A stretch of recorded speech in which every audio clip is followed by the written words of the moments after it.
5, 4, 3, 2.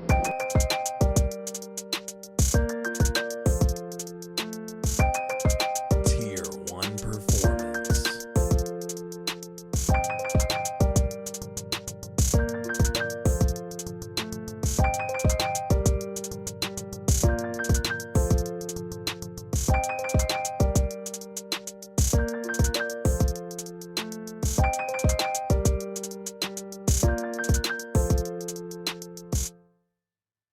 Guys, welcome back to the In and Out Talks podcast, hosted by Tier 1 Performance. Your host here, Mitch Matulia.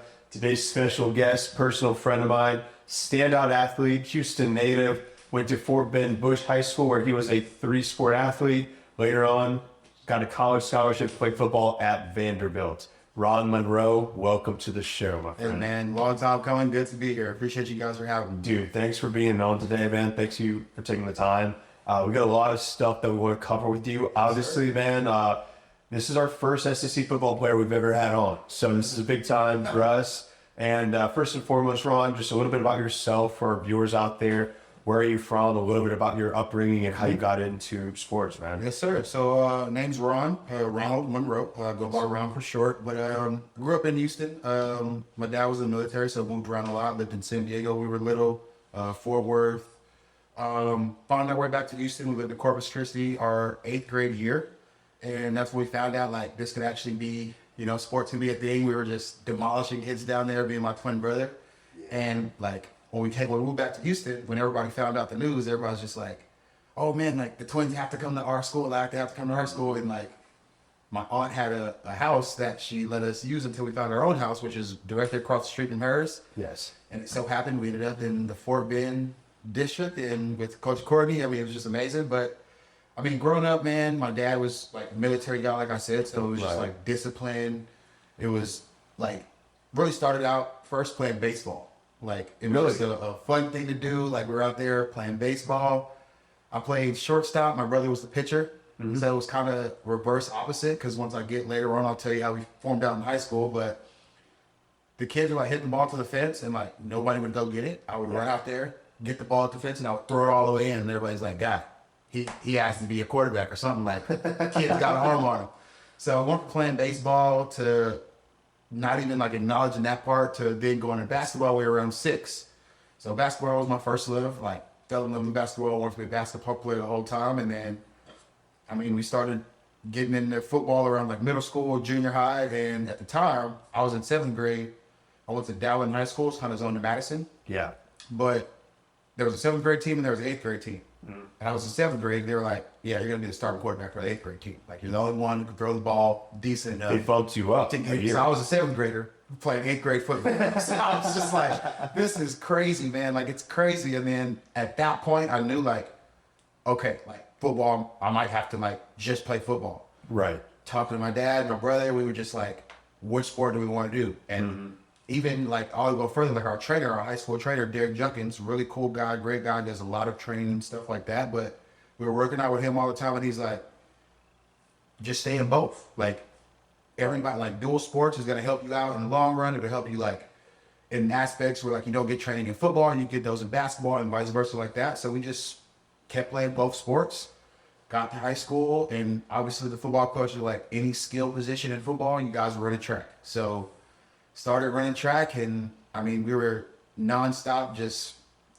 sports, rotational, just all year round. Like it was football, they riding the basketball, they riding the track. So, I mean, we were pretty used to like just having like a busy schedule with my dad in the military. He would always like have us in order at the house. You get home, you do your homework, you work out, then you eat. Like if you didn't do whatever you have to do before, why was he gonna reward us with a meal? So we kind of had it instilled in us like, this is the life we're gonna live. Like we're gonna work out, we're gonna do our schoolwork, and then we can enjoy whatever we want after that. So thankful for my dad to do that through high school. It kept us in order, kept us in line.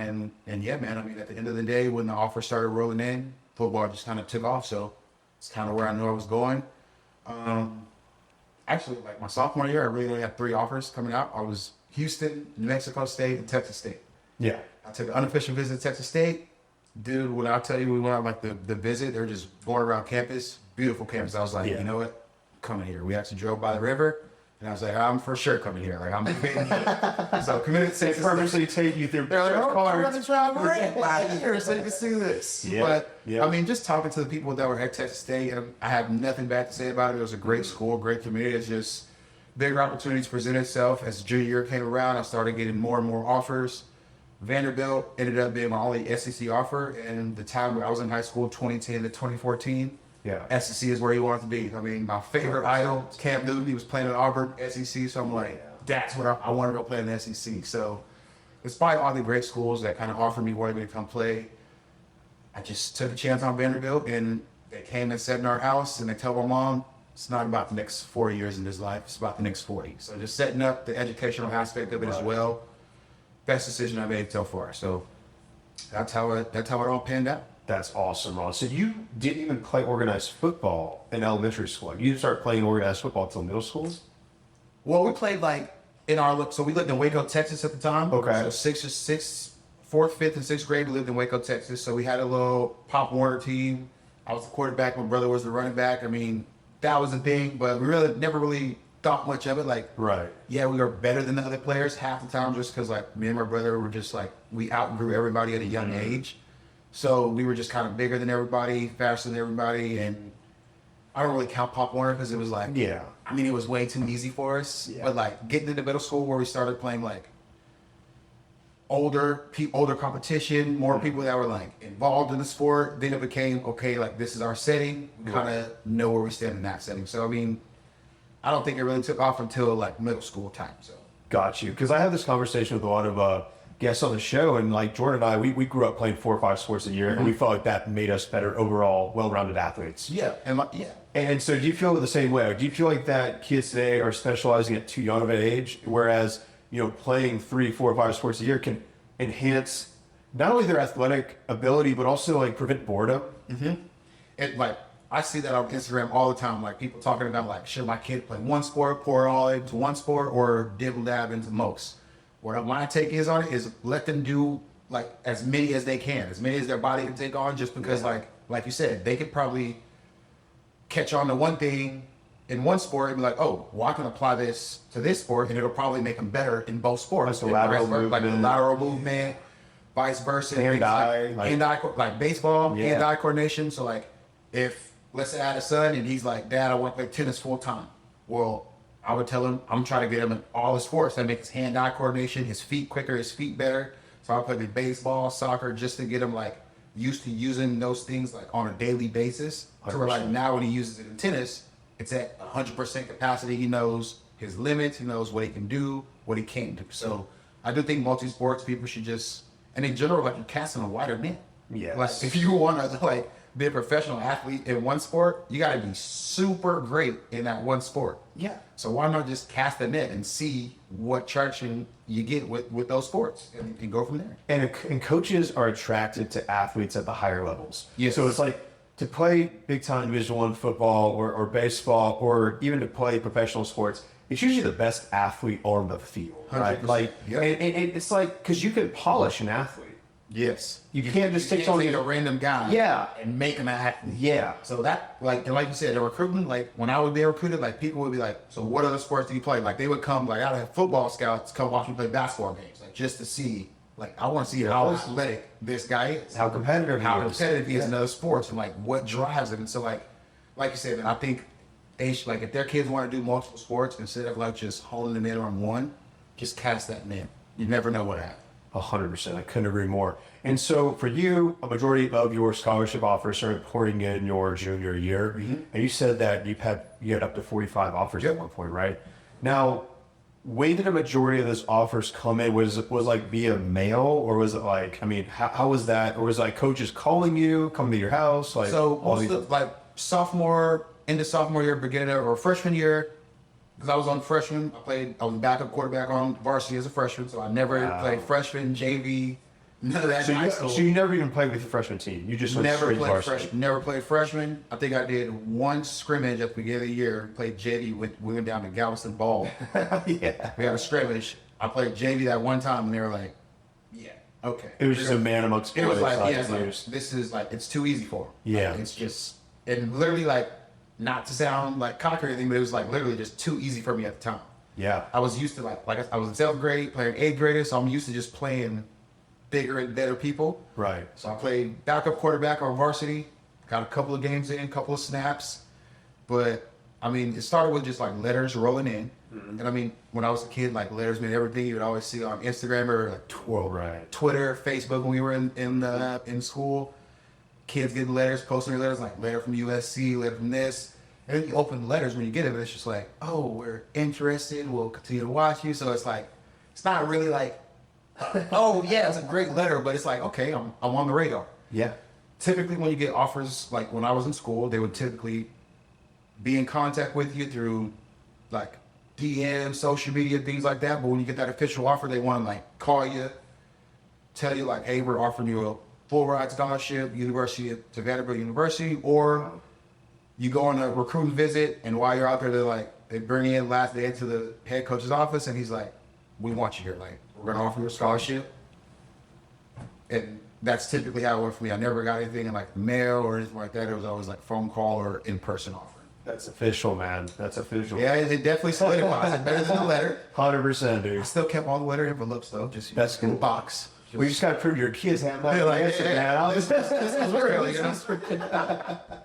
Well, so you went on an unofficial visit your sophomore year. Now, was Vanderbilt your first official visit, or was it like how many? It was actually my last official visit. Really? Yeah. So I took 5 official visits. Yeah. My first official visit, I went to Washington State.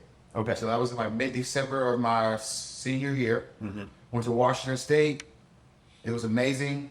Rest in peace. But Coach Leach was the head coach there. Yes. So he offered me when I was there. I loved it. I committed on Christmas Day. So I went December 13th. I could call them on Christmas Day. I was like, I'm committing to the school. Like, I want to come to Wazoo. I want to be I want to be a Cougar. So that happened there. That's when the heat really started picking up. Like, once I committed to Washington State, then the offers started rolling in. So I had offers from almost everywhere you could think of, but I took a trip to Utah State just because they had a quarterback similar to my style who was doing really well, projected to go to the NFL. You might know him, Jordan Love. Yeah, perfect. But I went out there. That was pretty great. I went to BYU. Okay. Awesome as well. San Jose State, and then Vanderbilt was my last visit. When I went to Vanderbilt, it was just like dude, like if you ever been to Nashville, you gotta go. Because Nashville is like, the city alone is just like, it's awesome, bro. That SEC money just hits different. The environment is awesome, bro. Facilities were better than what I've seen so far in my business, and I was just like, this is the place I want to be. They just had a standout receiver, Jordan Matthews. He had a long career in the NFL, and like, I was coming in right after that year, and I was like, you know what, like, they did some really great things. Why not continue it? The recruiting class we had, like, we all sat down in our recruiting trip, and I was like, is this what we want to do? Like, it was a couple people that already committed. So we're like on the fence. Right. And we're just like, bro, like, is this what we want to do? Like, can we make this work? Yeah. And sure enough, 2 weeks after that, bro, everybody who bought in, we all committed, showed up to Vanderbilt. Wow. And that day you met with the head coach in his office, and he's just like, we want to offer you a full ride. Yep. So, and it was tricky because like they had just went through a coaching change. So James Franklin and just went to Penn State. I didn't know I was at Vanderbilt before. He was at Vanderbilt before he went to Penn State. And then we had Derek Mason coming in, who was the DC at Stanford, coming in to be the head coach at Vanderbilt. So his first head coaching job. And the guy who was recruiting me at San Jose State, I had just got off a plane from a trip from San Jose State. Like, I had just landed in Houston. I got a phone call. Hey, because like when I went out there, the coach wasn't there. And I was like, where's Coach Kenwick? Like, he told me he was going to be here, not here. Yeah. So as soon as I got off the plane, I got a phone call. He's like, hey, just got a coaching job at Vanderbilt. We want you here. Like, we want you to come on a recruit trip next week, get you out here, see if you like it. So at that point, I get done with the trip, and I'm like, Coach Kenwick, man, like, I love it. Like, let's buy in. So it was the last recruit trip I took just because like another coach got a job offer, so I'm thankful for that. Only SEC offer, and I'm like, that's where I want to play. So that's what unfolded.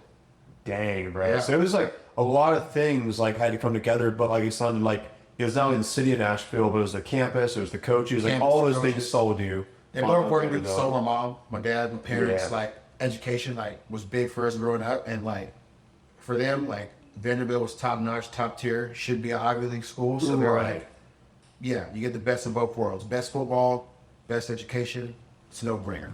Man, so, and were you playing both ways in high school, or were you just a quarterback? Like, I just played quarterback towards the like the end of my senior year. I was playing like a little defense just because some colleges like recruited me to play safety, corner, and like they kind of wanted some tape out there. So I played corner and safety a couple of games, but nothing really too serious. were you the same size in high school as you are now? A little bit thinner, so I was probably like 6'3", Yeah. probably like 185. Okay. Okay. And what was your height weight going into college? Was it about the same? So yeah, my freshman year going in, same height, same weight. Sophomore year going in, I think I was about, which is crazy, 6'3" and 3/4. Yeah. But then I was 215, 220. So definitely the weight program, Vanderbilt, like we had Coach Dobson, he came in from, I think, Nebraska. Yeah. Like, strength and conditioning coach from Nebraska, and he came into Vandy my first year. And man, that program is awesome, bro. Wow. So, dude, what was it like stepping on foot at Vanderbilt your freshman year, going into an SEC football program? What was that like? I'm not gonna lie, bro, it's pretty scary. Yeah. So it's like, I see these guys on TV, like, you get on campus, you finally actually see how big, like, the other guys are, like the offensive lineman, the defensive lineman. You're coming from high school. Like, you only probably saw maybe one or two of those on the field at a time. Right. Now it's like, it's a field of 11 of just massive. And not to Gladiators. mention, bro, I'm 18 and there's like people 23, 20, there's Yeah. like grown men in college.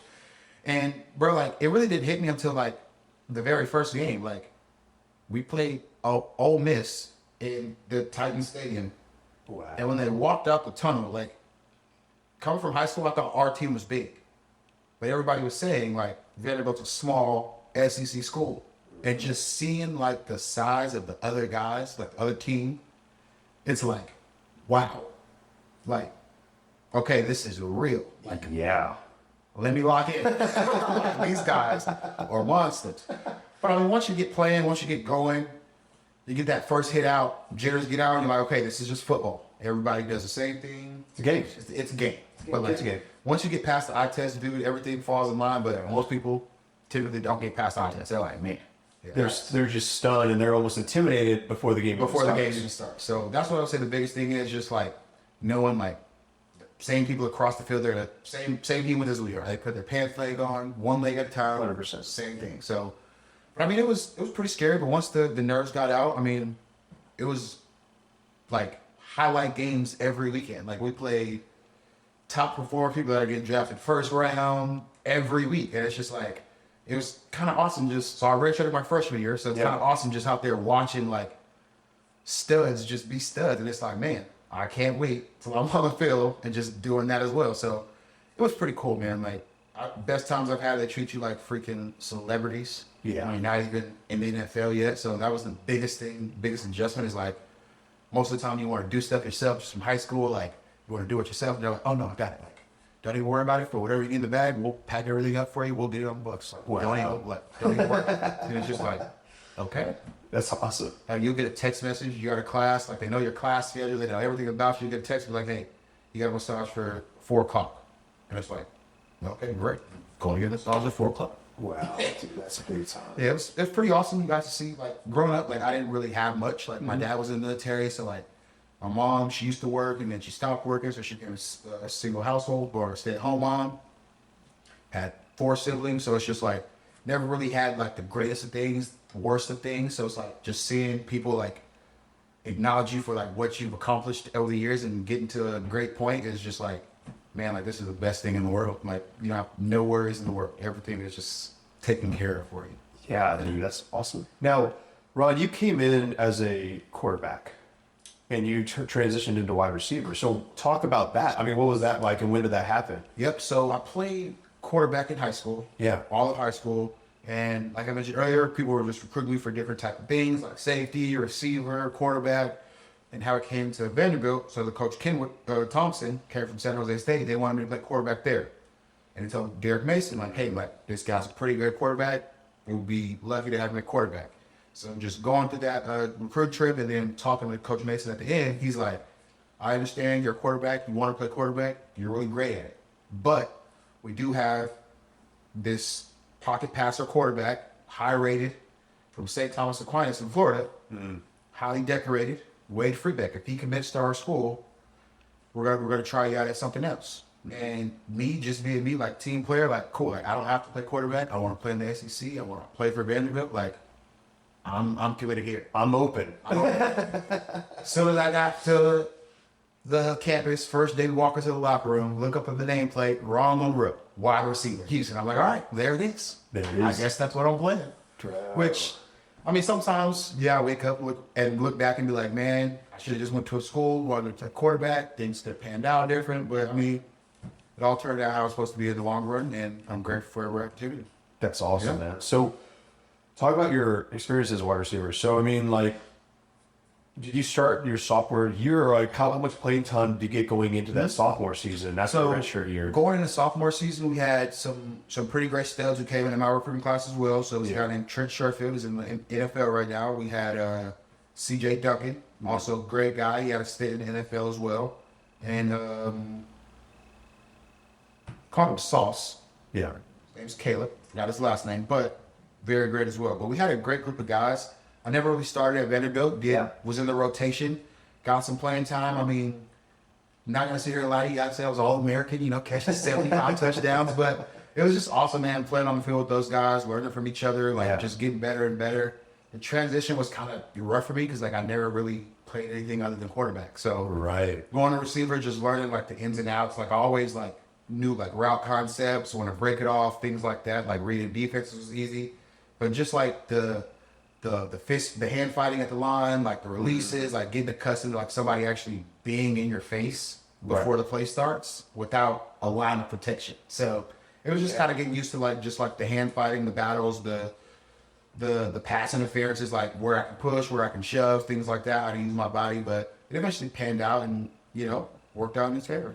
That's awesome. And what would you say was your strength as a wide receiver? Were you a good route runner? Could you jump up and just grab balls super high up in the air? I would say catch radius and just IQ, knowing what coverage they're in, where I need to be, finding the zone. So catch radius, and I would say just IQ, knowing where to be. You can put it in my vicinity, I'll come down with it. I mean, that's pretty much it. Just kind of use my body, get open, you put it near me, I'll bring it down. That's awesome. That's awesome. What was your speed like? I mean, were you a 4.4 guy? Or? So, coming out of high school, kind of ran a 4.4 in high school. After I picked out weight, kind of ran a 4.5 guy. So, didn't really waver too much, but, there's guys in college running 4.3s, 4.4. So, if you talk football, the guys who were in the locker room, I was considered, medium guy. Not really the fastest, not the slowest, but if you're talking to the average Joe, pretty fast. Fast as shit. 100%, bro. And so, man, what was the day of the life as a SEC football player, from when you woke up in the morning to you went to bed? What did that look like? So at Vanderbilt, freshman year, it was a struggle. Mm-hmm. So anybody who's been at Vanderbilt played sports, freshmen are on a totally different campus than the rest of the school. So we actually have to cross a bridge past the hospital just to get the facility, the stadiums and everything like that. So, I mean, starting off, we had to wake up. It was an early wake-up call. So, they put all of us in, the same dorm for, summer training. Yeah. So, we would get up. We would make sure everybody's up, knock on everybody's door, make sure everybody's ready to go. We would go down, eat breakfast, get taped up, things like that. We would practice. Once you practice, we thought we were done. We're on the field. And they're like, all right, weight room. So, as soon as you get down on the field, it's in the weight room. You're lifting weights. You're doing that. After that, shower, eat, chill out for maybe an hour or two. And then we got meetings. So once you go to meetings, you go over what you did in practice, what you need to correct, things like that. In the summer, we had 2 days. So after those meetings, you would eat dinner. Or after the meetings, you would go to practice. After practice, you would correct whatever you did wrong in film session. You would learn something new. Mm-hmm. Then you would go to dinner. Once dinner happened, you had meetings after to obviously correct what you did in practice after in the evening. After that, everybody walked back to the dorm and kind of hit it out. During the school year, it's kind of different. You practice once in the morning. Right. Or some schools practice in the evening, or whichever vice versa. Mm-hmm. You lift on whichever one you don't do. So in the morning, if you're not practicing, you lift it. Okay. Then you go to class. Class, usually at Vandy, we had class from probably maybe 10 to 3, because we practice in the afternoon. So we lift in the morning. 10 to 3, you have to get about 2 or 3 classes in that way. Mm-hmm. After that, eat lunch in between that as well. So 10 and 3, you eat lunch between those classes. Then you have practice. After practice, you have meetings. And after that, you kind of on your own. You either get some more workout in, do your schoolwork, catch up with friends, hang out. very limited free time. If you like want to be good, want to be great, you got to devote yourself to the game you're playing. So we kind of like my little group. We kind of grouped up together. We would go work out early in the morning before I left. We would lift, do everything accordingly. I mean, we would like just bond together as like a group. Whether that's we would all work out together. We would go to the rec, like get some cardio in, just play some basketball. Right. Or we would go off campus together, go to the malls. It was just like we were trying to do everything we could just to like stay in the pack, but all stay on like the right path. That's cool. So day-to-days it was pretty like routine, bro. Like it was wake up, you know what you're gonna do, you know what you're gonna eat. Most of the time we ate the same thing just to keep it pretty much routine. And yeah, bro, like never really switched up unless you had like an away game. There's like a day or two before where you gotta like travel, you hotel. A lot of people don't know, but like home teams stay in home hotels for game nights just to get away from like the school. Like, just to be like you don't want you staying in your dorm. They're gonna get a party 2 doors down. That's true. Obviously, you gotta be promoted. You get out, go to the party. So we would always stay in a hotel downtown, just away from everything. Drive back to the stadium in the morning. So yeah, it was just routine. And you guys had your own athletic like mule hall, right? Like where you guys we had you would swipe your ID card in, and then you go in. You could just eat breakfast, lunch, or dinner, whatever you wanted in there. You could eat. Obviously, if you wanted to like, so we had like Vandy bucks. It was like just money on our card to eat anywhere that accepted it. And around Vandy, if you've been in Nashville on Broadway or West End, there's like P.F. Chang's, Qdoba, just a lot of food places that take the Vandy bucks because they're so close to campus. So you can either go spend money there. You can go to like regular cafes on campus. It just depends on where you are, what you want to do, what you want to eat. If you want to eat something that you know is going to be good for you, like you would go to just our athletic food hall.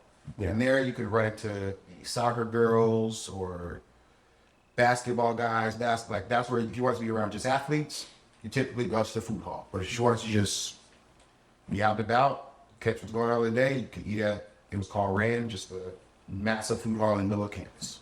Wow. Yep. And you're doing like 4 or 5 meals a day, like at that point? Oh yeah, like when I was in college, dude, I would wake up, I would eat probably like maybe a bowl of oatmeal, some bananas, some fruit. Then I would eat like just a salad full of everything, like just give me everything on it. Yeah. Maybe put like some fish or chicken in there just to keep it healthy. And then dinner would always be at the athletic hall. And that was probably the best part where they'd have like every night it's either steak, lobster, you get like, it was just 5-star meals, just like coming out easy. And it's just like, man, we're living the life. That's awesome. Yeah. And I'm guessing you guys had nutritionists as well. Nutritionists, right? Like, so towards my sophomore year, that's when we started bringing in like nutritionists. We got like a little upgrade to the training facility and everything like that. So we got like a little nutrition station to where they were like, we had like Smoothie King shakes after every practice, whether you were like needed to gain weight, maintain weight, lose weight, as well as like meals. So like if you want to lose weight, these are the meals you eat on this rack. If you want to maintain, this rack. If you want to gain, eat off this rack. It went into as far as like drinking stuff before practice, Mitch. Like, hey, if you're a light sweater, you're on this one. If you're a medium sweater, if you're a heavy sweater, I think you should drink the bottles at the bottom just to maintain your body. More electrolytes. Yeah, it was just crazy about the technology. Like they put trackers in us, like see how much energy we're exerting, like top speeds we were doing. It was just like, it was going from high school to where my high school didn't really have like upgraded technology stuff, right, to now going to a place where they're like, no, we can track everything. Like, you're good, do what you do. We'll let you know what you need to do. If you need to eat more, eat less, or what you need to eat. So, and bro, and then like coming from high school, like I don't know about y'all, like my parents were like super strict. Like I didn't go to parties, I didn't do none of that. Like my girlfriend came up once a week, like we hang out and that's it. So going to college, we're like, that's the only thing y'all are telling me to do. Like I can do whatever. You just start telling me how to stay healthy. I'm with it. Like wow, I have freedom, and you guys let me know when to cut something out when to stop. I'm like, this is awesome. That's awesome, dude. Yeah. And academically, man, like how was that transition? Because Vanderbilt is such an academically challenging school, right? Like how are classes? Dude, classes were, so Vanderbilt is a private institution, so not really like massive classes unless you're just in like a general class, like a English seminar or something like that. Then the classrooms got massive. But if you were like locked in on like your major, things like that, classrooms were typically like more smaller, around like 15, 18 people. No way. So it's pretty cool just being able to like have that similar one-on-one relationship.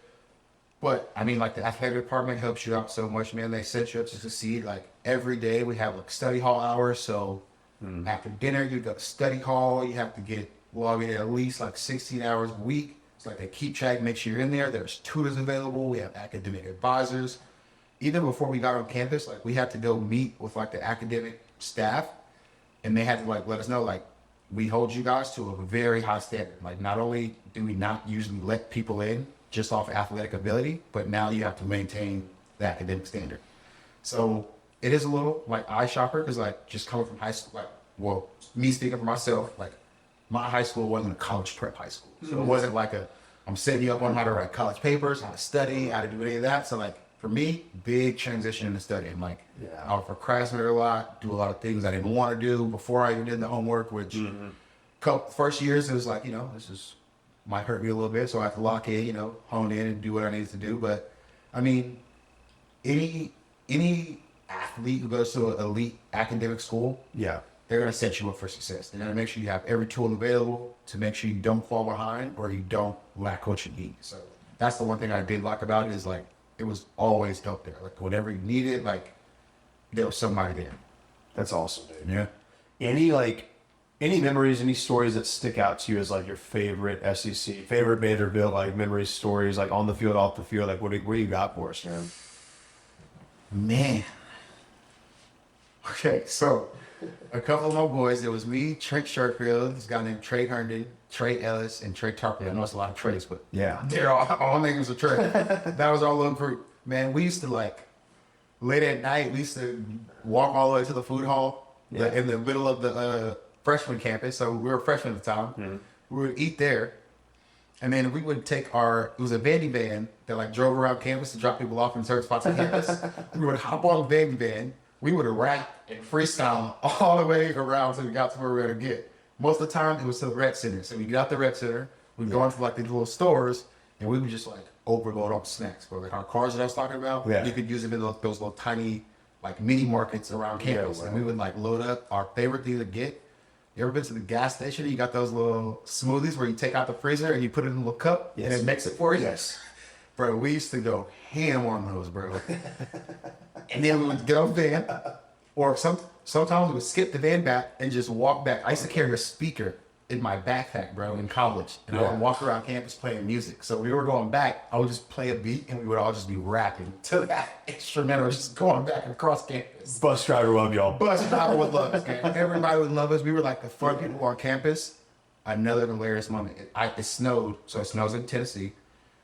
We were in there, we were in the freshman campus, and everybody was trying to get to the food hall. So the way it was set up, it was dorms at a like circular motion. Yeah. And the food hall set in the middle of it. So everybody could see the food hall from your, like if you face forward in your dorm, you could see the food hall out your window.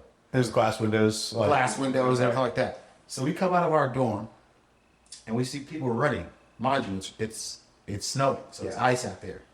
Dude, there's like 4 girls back to back to back. Boom, boom, boom, boom, boom, boom, boom, eating it downstairs, man. We had nothing to do but laugh, bro. Like, we couldn't even help them. It was just like, this is hilarious. Like, y'all are just tumbling, bro. Just ice. Ice, bro. But man, I have so many stories, bro. So many memories, man. Like, my guy, Trent Sherfield, his wife, Marcella, she went to Lipscomb University, which is a volleyball school in Tennessee. It's like 20 minutes from us. Yeah. At the time, Trent was like, they were talking. And Trent one night's like, hey, Ron, let me use your car, go pick her up, man. This is going to be my wife. I'm like, yeah, whatever, bro. Here's the keys. Sure enough, they got married a couple years later. And I'm like, wow. Insane, bro. So it's like so many memories that like happen there where it's like, dude, every time I go back to Nashville, I just got to walk on campus. I just walk on campus and memories just start popping up, man. That was some of the most funnest times, best people I've ever met, man. Yeah. Dude, that's awesome. And what was your favorite stadium to play at? Like, what was anything? Favorite stadium? Gotta be the Florida. I hate to say it because I hate this school so much. Yeah, but Tennessee. There was just so many people there. So loud in Tennessee. But Florida is like, the stadium is so close. And the way it's angled, right? It's so noisy. It's like a bowl. Like a fish bowl. And it's like the fans, if they wanted to, they could just reach out and touch you on the visitor sideline. That's how close it is. His security just and you tell him that. They do it on purpose. Do it on purpose. It's insane, bro. But yeah, I mean, yeah, I would say those are a lot of. South Carolina had a lot of like just towels, bro. It was like when you look up, it's like, oh, Sarah Storm, so that was pretty cool. Yeah. But yeah, I would say Florida was probably like loudest by far, loudest, and just you were talking about a great atmosphere. That was it. Really? Georgia. Okay. Bulldogs with the ferns like around. Yeah, that's when they had Todd Gurley. Oh. He was a problem. Georgia's stadium was pretty lit. But yeah, I mean, Bama came to us, so we didn't get to go to Bama. Texas A&M came to us, and we went to Texas A&M the year before I got there. Mm-hmm. But yeah, I would say Florida, Tennessee, just because those like the most people I ever get in front of, and Florida was just the loudest. Because you were at Vanderbilt at a time where like there was a transition happening with the program. Like it was becoming, and it was evolving into a very like a much better SEC program. Whereas before they were kind of like, hey, so the pack, right? Like I would say kind of opposite. So when a couple of years before, so the Jordan Matthews, if you guys remember, Aaron Rodgers, his brother Jordan Rodgers was the quarterback. Pat Robinette. So the years James Franklin was there, it was like 2 or 3 years before I got there. yes, They were bowl game every year, more than like 8-7 games winning. They were a good team. right. When my freshman year, dude, we lost to Temple in the first game of the season. We played all 4 quarterbacks on the roster. Coaching change. And nothing about Derek Mason. He's a great guy. Yeah. I just don't think he was fit for like head coach at the time. Like awesome defensive like coordinator. Like our defense was always top notch. Like it was great. But every year I was there, we had a different offensive coordinator. Like we could never. And half of it, I would say, like this is just my opinion. Like it's kind of hard to recruit at Vandy. To recruit a great player who's also committed to schoolwork. Yes. Most of those people who are great kids really don't even care about education. They just want to go play football somewhere. So they go play at the bigger schools who are like, dude, education is the least of our worries. Like, are you going to make us $1 million? Like, they might go there. So I would say Vanderbilt's at a disadvantage that way just because like they don't lower their standards. Like they're not going to make an exception just because somebody's good at athletics. Like, that's just not what they're going to do. Right. So it puts us at a disadvantage, but I mean, back to what I was saying, man, like I just think Derek Mason took over the reins at the wrong time. Like now he's at Middle Tennessee, he's done a great job. So I feel like, you know, it was just bad timing on that part. And For sure. The time I was at Vandy, we were not that great. Like we had great pieces. Sure. As a team total, like our record doesn't show that we were great, but I would say we had potential to be great if we had, you know, the right direction, the right path that we were on. Like we could have been a great team. Just wrong timing, and I mean you can't do nothing about that. No. Well, were you a part of any bowl games? Like, did you guys go to some bowl games when you were there? So I actually left Vanderbilt my third year, Yes.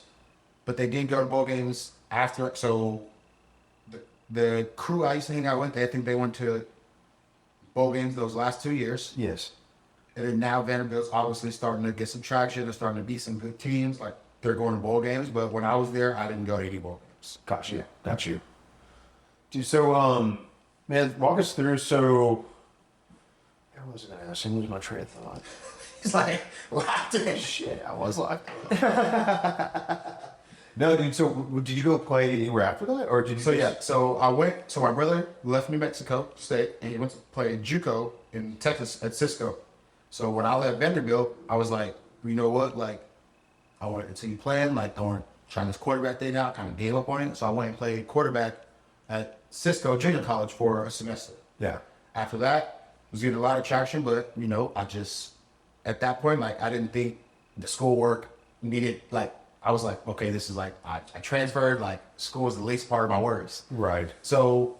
And JUCO, I didn't do the best that I could. So some schools, I had like traction from Oregon, some Utah schools, and it's just like I couldn't, you know, push through and finish at the end for the grade. So I ended up going to Central Oklahoma, which is the D2 in Oklahoma. Okay.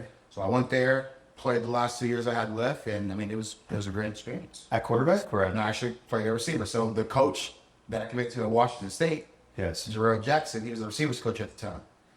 He was then coaching at Central Oklahoma, and he was like, "Oh yeah, we'd love to have you come over." So I played at Central Oklahoma for wide receiver for 2 years, and After that, I did the pro day and everything like that, and just didn't come up with any NFL traction. So I mean, it is what it is. Loved all the opportunities I got. That's awesome, bro. Now, I remember I was going to ask you. So you played with and against all other NFL players, right? What was the biggest difference that you saw with those guys who made it to the league, who ended up having careers with this sport? What did they do differently, like on and off the field? I mean, you notice anything? So one guy specifically, instead of like going to like a school with like a big name, he was like, I want to go somewhere where I can play, I could be seen, Yes. my talent to be seen. So he went to a very small school. It's not really that small, but it's small when compared to like Power 5 schools. He went to Toledo. Okay. So he went to Toledo, played his ass off. He did really great, put on some great film, and he didn't get drafted, but he did get signed as an undrafted free agent. And it's just a testament to like, when I look back on it, I just think I should, like, instead of chasing like the SEC or chasing the name of the school, I should just went somewhere where I knew I'd be comfortable. I'd get a shot at doing what I want to do, and things like that. And just seeing him do that, like, it was just like, yeah, man, if you want to do something, you put your mind to it, you stay committed to who you are. Don't worry about like the fame and chase everything else. Everything will work out. So he did that. And I mean, there are a couple other guys like Emmanuel Ogba. He was just a stud. He won Big 12 Defensive Player of the Year at OSU. Yeah. And he got drafted in the NFL, won a Super Bowl. So he's doing fantastic. And a couple of other guys. So Trey Herndon and Trey Tarplin, they actually got a shot at the NFL. Trey Herndon played in the NFL for I think maybe like 5, 6 years, maybe 7 years. Just, time catches up with you, and it's, God tells you when it's time to stop playing football. So 100%. I mean, those guys just stuck to what they know, stuck to themselves, just kept at it, kept working hard. They obviously put the time and effort into it. They wanted to be great, and sometimes I kind of slacked off that in college. It was like my first time out and about, so I kind of wanted to see what the world was. So yeah, I was out there partying, doing things that I shouldn't have done when I shouldn't have done it. But I mean, you can't reverse time. I mean, Right. Everybody grows from it. It was just growing pains. The kids I was hanging around, they had freedom in high school, so they were normal to those things. They're like, okay, yeah, I can miss a party. But B, it's like, I never went to a party. I'm not missing a party. So things like that. But I mean, due to the long run, like, they literally just kept their mindset the same, like stayed true to the work and really put the time and effort into be who they are now. So just, I mean, what I can take from them is just, the next time an opportunity presents itself in life to do what I want to do, just don't shy away from it and stick to that path. Stay focused, stay consistent. Yeah. And what would be your biggest piece of advice to kids who are maybe high school, who are trying to get recruited? What would be your biggest piece of advice for them, man? Have an open mind, Don't be stuck to like, I have to do it this way. Like, I have to do this, I have to do that, I have to do that. Yeah, your end goal might stay the same, but the path you take, it can be completely different than what you imagine. Like, who knows? Like, we were just talking earlier, like, somebody might get offered to San Jose State, great weather, they've never been to California. Like, when they get there, they absolutely love it, but it's not a USC. Sure. So instead of them being like, well, you know what? Like, I've always been, the California school is USC. Like, I want to go to USC. Instead of doing that, keep an open mind. If San Jose State offers you everything that USC offers you and aligns with your goals, and you just like to do that, I would say do it. My biggest advice for the kids, man, is just believe in who you are. Like, don't let nobody tell you can't do anything. If you put your mind to it, you set yourself up for success, you work hard, you stay committed, everything is going to pan out. And just make sure you listen to those who've done it before you. They know how to fail, they know how to succeed. So just make sure you take all the advice that you can get. Man, you said something really powerful, and that was awesome, Ron. I appreciate that message for the kids, for the younger generation. But it's like, go somewhere where you have the best opportunity to play, because that is your best chance at playing at the next level. Yes, and even nowadays with the transfer system, like, let's say you want to go to this Power 5 school, but you're going to be 4th, 5th string, like, you're not going to get anywhere near a chance to showcase your talent. Why not go to a smaller school who's going to give you that chance, showcase your talent, maybe put the school on the map, and then now that opens up more opportunities for yourself. Now maybe a Power 5 school is like, I shouldn't take a chance on him. I want to take a chance on him now. And now it's up to you to decide, do I want to just up and leave this school because now people see what I'm capable of, or do I want to they want to shoot you, kind of like the Ashton Genty story. People are like, Correct. why have you never transferred from Boise State? It was to me. Boise State believed in me. Like, Yeah. this is one of my only offers. Like, I'm not going anywhere after people have seen what I can do. I want people to see me for what I can do in the beginning. That's So, awesome, man. I mean, He ends up being a It- top 3 overall pick, right? Yeah. Like, I mean, came down. And that another thing I would tell kids is like, no matter where you go, they will find you. Like whether that's the NBA, If you're good, they will NFL, find you. MLD, like 100%. they will find you. Like 100%. these people get paid millions of dollars to find people like you. They will find you. Like, it doesn't matter. And for them to find you, you gotta play. You gotta have play. film. You gotta have film. Like, bro, they will find you no matter where. Like, there's kids, HBCUs. Michael Strahan went to Texas Southern. They found you. Like, it doesn't matter where you go. And the more reps you get, the better it is. Yep. The better you The get. more reps you get, the better you get. So now when you do play where you want to get, it's like, okay, I've been doing this, so like I know what's about to happen. I know what's going on. That's awesome, bro. Yeah. Dude, so, I mean, you just missed out on the NIL, right? Which we talked about earlier, man. Jordan and I did too. Yeah. Bummer for all of us, right? Especially you playing SEC football. We got paid a little bit more than we would have All got. Dude, so what's your take on this, on the NIL? Like, do you think that the rules they have in place do need to be maybe turned down a notch? And like, you know, what are your thoughts on it?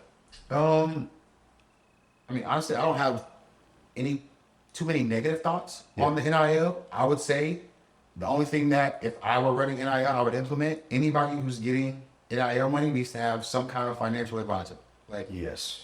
because there's no way we're out here giving 16, 17-year-old, 18-year-old kids $2, $3, $4 million, like, and be like, that's yours. Like, impossible. Like, they'd be broke by the age they were 23. Yeah. They need to require. So I do think they need to require anybody who's receiving NIL money over, let's say, $100,000. You need to have a financial advisor, because like, just seeing kids now like just buying jewelry, fancy cars, yeah, you deserve it, you earned it. Just not the time to do it. Like, Right. Right. dude, you're 17, 18, 19, and you're driving people's house mortgages. Wait Like, till you're you driving Ferraris. Wait till you sign that big contract in the league, and then treat yourself. treat yourself. Like, now I think that money should be put up for like backup plans. Correct. Or like most smart college athletes now, they're giving back to their community. They're doing like fundraisers, charities, things like that, giving back to like the youth who need the stuff. I just don't think it's smart to give kids that much money and expect them to do it on their own. Like, obviously their parents are helping out doing that, but some parents have never seen that amount of much money either. So when they get it, they act crazy as well. Yeah. So that's why I think they should just have somebody professional, like just taking account of their money, like making sure they're not spending it on BS, investing it, setting themselves up for life instead of just enjoying the $1 million they have now. I like that, man. I like that because it's like, I like NIL because it protects the players. Whereas before, when we played, you were stuck at a school, and if it was a bad opportunity or just a bad place to be for you personally, you were kind of locked there. I mean, unless you want to transfer out and sit out for a whole season, right? But it's like nobody wants to do that. Nobody wants to do So I do like the fact that athletes are being compensated. They're able to transfer out if they're in a bad situation, or if they're promised something and it wasn't given to them. It's like, okay, well, I don't owe anything to this school. I can leave. Yep. Because as we all know, there's those shady coaches out there that will promise you certain things that aren't true. Just kind of like what happened with Lane Kiffin at LSU. He said the quarterback they had, he wasn't wearing number 5. He said the last coach that was there promised him number 5, so I'm gonna give them what he wants, because they should be promised what they are promised to come here. Like, he should get 100%. what he was promised when he came here. So 100%. he'll be wearing the LSU epic number 5 this year because Wow. they promised it to him. Tyrone Matthew, all the grades wearing 5, right? Well, they used to wear 7. All the grades used to wear 7. I think they're kind of slowly shifting to 5, but I would still say 7 is probably historic. That's my bad. Matthew is 7, right? Patrick Peterson 7. Okay. Also, who was the running back that wore 7? Leonard Fournette. Leonard Fournette.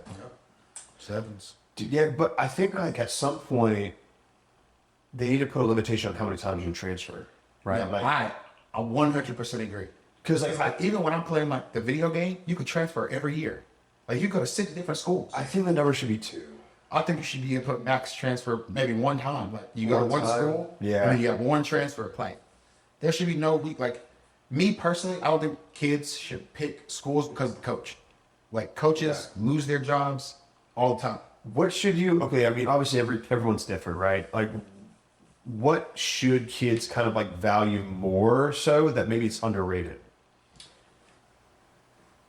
I would say the overall environment of the city they're going in. Okay. Because like most people just like take Ohio State for instance.